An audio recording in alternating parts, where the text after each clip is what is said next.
惠灵顿的公车还蛮好用，而且还蛮安全，而且还蛮方便。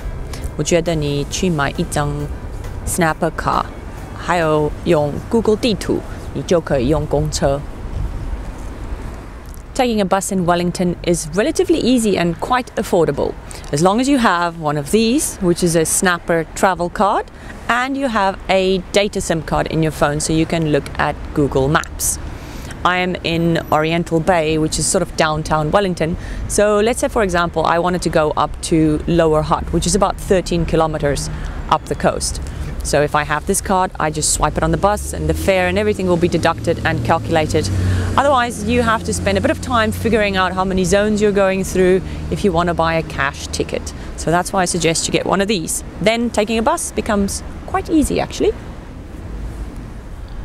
So very easy. You open your Google Maps and you're in Oriental Bay and you want to go to Lower Hutt, which is all the way up there. And it will give you all the public transport options. You want to take a bus. It seems like there is a bus that actually goes directly there. Google Maps will show you not only where to get this bus, but also how long it will take or how many stops before you get to your destination.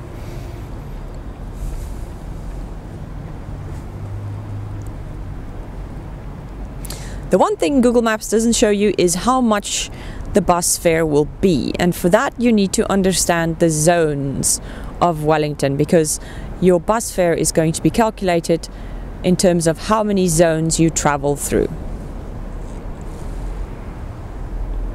I of course have done a video on the zones of Wellington already, and I'm pretty sure that the distance from Oriental Bay to Lower Hutt is 4 zones, which means I'm gonna have to pay $5.50 for a cash ticket or $4.08 on my Snapper card. If you use that Snapper card, you get a 20% discount, so that's why it's cheaper to use the Snapper card. So first things first, I think you need to go get yourself a Snapper card, not only because of the convenience, you simply swipe it when you get on the bus and you swipe it when you get off the bus, but also because you get a 20% discount if you take the bus. That makes it well worth it. The Snapper card is relatively easy to buy. You go to just about any convenience store and then you put some money on it. It is a pay-as-you-go debit type card. If you're a bit confused on how to do it or where to get it or all the features that this card has, have a look at the video I did on Snapper card. So I've taken the bus a few times, and to tell you the truth, I don't know if I could do it without Google Maps. And I don't know if I want to try doing it without Google Maps either. If you have some data on your phone or you have Google Maps on your phone, you can just use that to navigate. Or go get yourself a SIM card with data from one of the telecom companies in Wellington, like Vodafone, for example. Just a side note, make sure that they don't upsell you to a data card only. You want to get a travel SIM card with data on it, not just a data card. The travel SIM card gives you more features and it's actually cheaper. And of course I did a video on that too, so have a look if you want more information. Okay, so once you have your Snapper card and you have your Google, choose your destination on Google Maps and then wait for your bus to arrive. I didn't notice anyone flagging buses down. But I would imagine it would be a good option just to wave to the bus to make sure that he stops for you if there's no one else.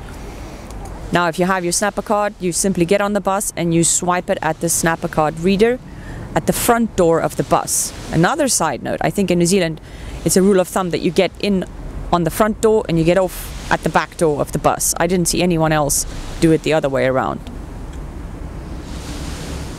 Inside the buses are nice and clean, there's lots of seats and priority seats available. I'm guessing if you're traveling during peak hours, the bus is going to get pretty full, so try to avoid traveling during those hours. So Google Maps is good for many reasons. It'll also show you how many stations the bus will stop at before it gets to your destination, which is important because the buses that I took, none of them had announcements on the bus. So unless you look out the window at the bus station name, or you were looking at your Google Maps and counting and figuring out where you were, you probably wouldn't know which bus stop to get off at. I guess you could also tell the bus driver, maybe he'll help you navigate if you don't have Google Maps, or tell you when you should get off the bus. So when you know that you're close to your stop, or you know that your stop is the next stop, you simply push the stop bell and the bus will stop at the next station as per your request. When you get off the bus, again swipe your Snapper card at the Snapper card reader and the fare will be automatically calculated and deducted from your card.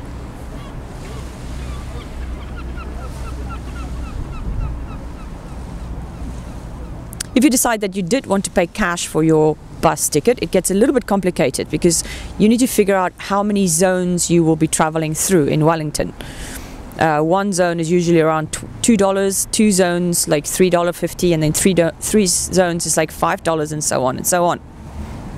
I'm sure the bus driver will be able to assist you too, as long as you can tell him which station you're going to and have some coins ready available to pay him in cash. I'm sure he'll tell you what the cost is.